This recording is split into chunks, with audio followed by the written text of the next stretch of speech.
Hey fellow gamers, and welcome back to a new season, a new viewing, a new show, a new episode, a new whatever you want to call it, of the Joystick Jockeys. I feel like I haven't seen you guys in forever. It's really been like 2 months since I personally have made a video, I think. Something like that. Since the Classic Bitch Fest, and I was the first one to go.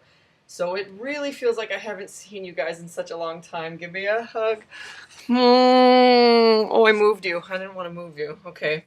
Now that we got that over with and it was sufficiently awkward, we're going to move on to my review for the video. And that is the review of Mortal Kombat. Yeah! Mortal Kombat is the fighting game that I grew up with. Sure, I had Street Fighter around, but I'm a guy that took Mortal Kombat because of the gore. I mean, when I found out that I could rip off someone's head and bring their spine with them, I knew I would love this series.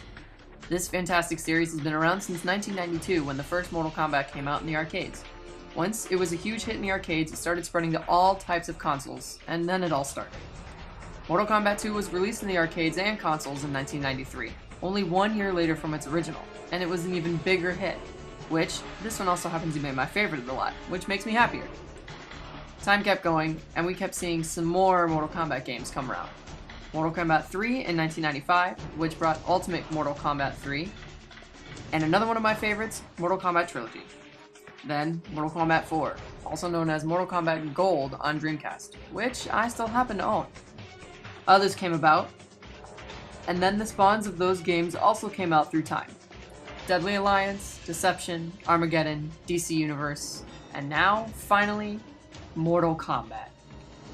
Also known as Mortal Kombat 9 and or Mortal Kombat 2011.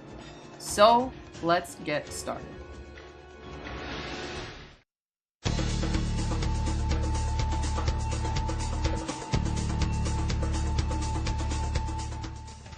I personally feel that Mortal Kombat is a very user-friendly fighting game.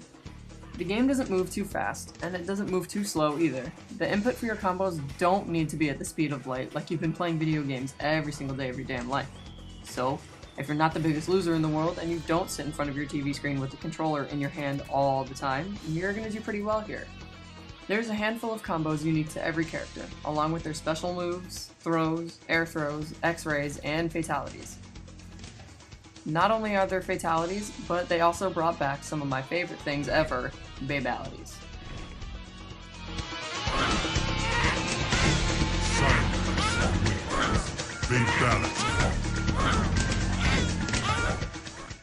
Myself, as a longtime Mortal Kombat player, I'm pretty satisfied with the roster in Mortal Kombat 9. Though, one of my personal favorites is Rico, who appears in the background of the pit too, but to me it just isn't enough. But I'm pretty biased. Also, I kinda miss Kenshi, but he's being offered in the near future as DLC. Sidebar, rumor has it that Striker's X-ray attack will have more effect on Kenshi when he comes out because of his blinding flashlight. There's not many of us Striker players out there, so when we need a reason to say that Striker's a badass, this is one of them. And other than that, I personally feel that all the characters are very well balanced, for once in fighting game history.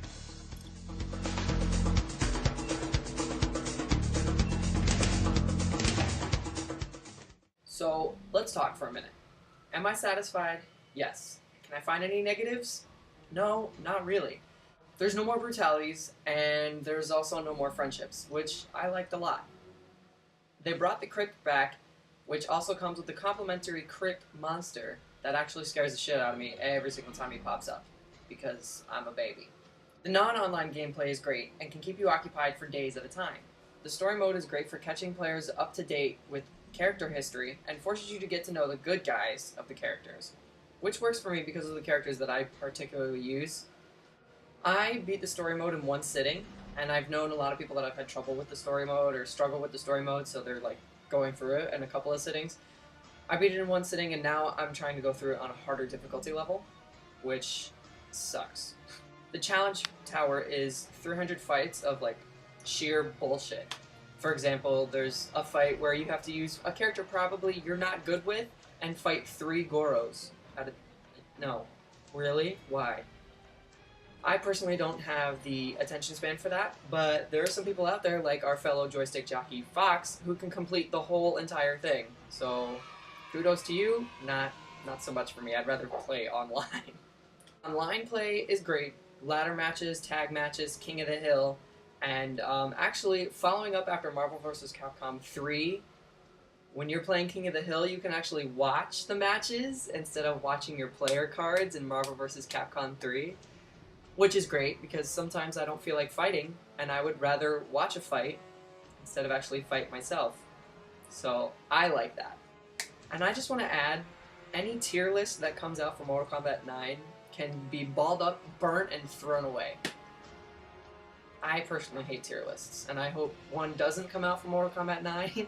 I'm sure it will, but when it comes out, I'm probably going to be very, very upset with it and disregard the thing completely. Well, for me, personally, because all the characters I always use are bottom tier. I'll tell you what, if Sonya Blade's bottom tier, we're going to have problems. She's not bottom tier. Just saying. After doing the review of this game, I'm totally about to go play it. So I'm about to hit upload, this thing's going online, and I'm going to go play Mortal Kombat 9. If you want to play with me, my gamer tag's in the description. If you want to add me up on Xbox Live, we'll play some games. And that's about it. I hope you all are doing well. I will talk to you guys soon. Hope everybody's great. Peace out.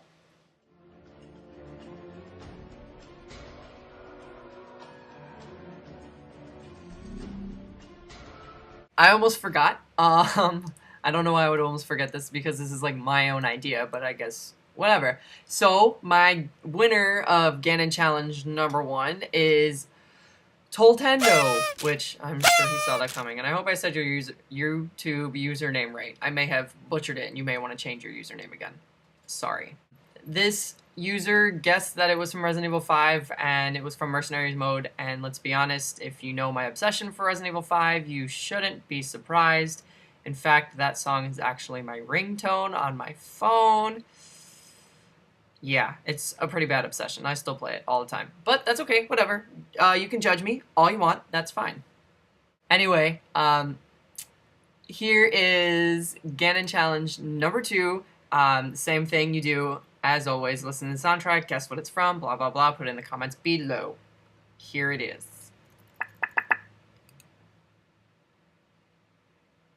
Here it is. Here it is!